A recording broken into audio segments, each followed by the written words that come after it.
इश्क नहीं आसान, बस इतना ही समझ लीजिए, एक आग का दरिया है और डूब के जाना है। Welcome back to my YouTube channel. और जिस किसी ने भी शेयर को लिखा होगा उसने कभी सपने में भी नहीं सोचा होगा कि 2020 तक आते आते इस आग के दरिया का मतलब लव जिहाद और डूब के जाने का मतलब कानूनी दावपेच बन जाएगा। उत्तर प्रदेश, हरियाणा और मध्य प्रदेश की सरकार ने लव जिहाद के खिलाफ कुछ कानून बना दिए हैं। सबसे पहले मैं आपको ये बताना चाहूँगी कि लव जिहाद होता क्या है। बहुत से लोगों को ये लगता है कि लव जिहाद का मतलब जब कि इसमें दो अन्य अलग अलग धर्म के लोग एक रिश्ते में बंध जाते हैं, उसे लव जिहाद कहते हैं। जी नहीं, मैं बता दूं तो हमारे संविधान में बहुत ही साफ शब्दों में ये लिखा गया है कि हमें किसी भी धर्म को अपनाने की स्वतंत्रता दी गई है और उसका प्रचार करने की स्वतंत्रता दी गई है। तो लव जिहाद का मतलब ये कतई नहीं है कि दो अलग अलग धर्म के लोग एक रिश्ते में बंध जाते हैं। इसका सही मतलब ये है, जब एक अन्य धर्म का लड़का अपनी असली पहचान को छिपा कर किसी लड़की के साथ फ्रॉड करके एक रिश्ता बनाने की कोशिश करता है और उस रिश्ते को बनाने के पीछे सिर्फ और सिर्फ एक ही मकसद होता है, उस लड़की का धर्म परिवर्तन करवाना, उसे लव जिहाद कहते हैं। और उसके बाद उसे छोड़ देते हैं, उसके साथ उसे धोखा देते हैं या फिर उसे डिवोर्स दे देते हैं या कुछ भी। इसका सीधा सीधा मतलब है लड़की के साथ फ्रॉड करके उसके साथ एक रिश्ता बनाना, उसे लव जिहाद कहते हैं।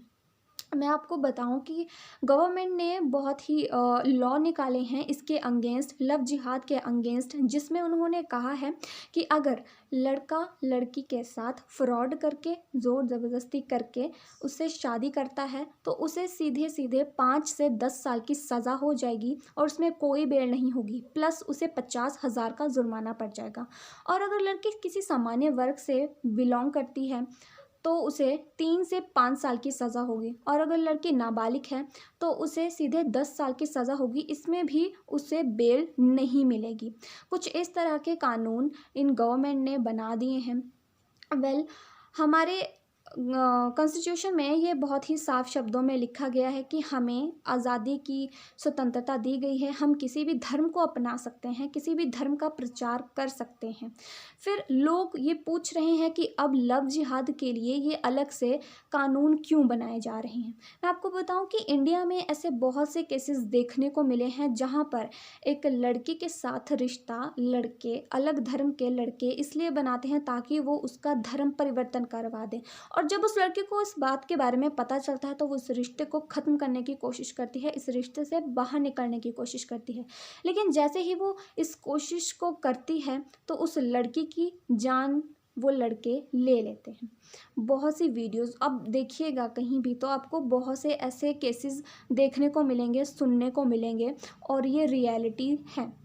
अब सरकार क्या कहती है कि अगर कोई लड़की और लड़का अपनी इच्छा से धर्म अपना बदलना चाहते हैं, किसी रिश्ते में बंधना चाहते हैं, तो उन्हें 1 महीना पहले एक कलेक्टर के पास एप्लीकेशन फॉर्म, एक आवेदन पत्र देना पड़ेगा, जिसमें वो एक साफ शब्दों में ये लिखेंगे कि उन्हें धर्म परिवर्तन करवाना है इस रिश्ते के लिए।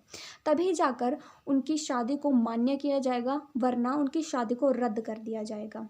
अब लोग ये प्रश्न कर रहे हैं कि उन्हें किस समुदाय के वर्ग के साथ शादी करनी है, तो क्या अब ये सरकार तय करेगी, या सरकार को ऐसा लगता है कि हमारे देश की महिलाएं और लड़कियां इतनी सक्षम नहीं हैं, उनमें इतनी सूझबूझ नहीं है कि वो अपने जीवन साथी को खुद चुन सकें।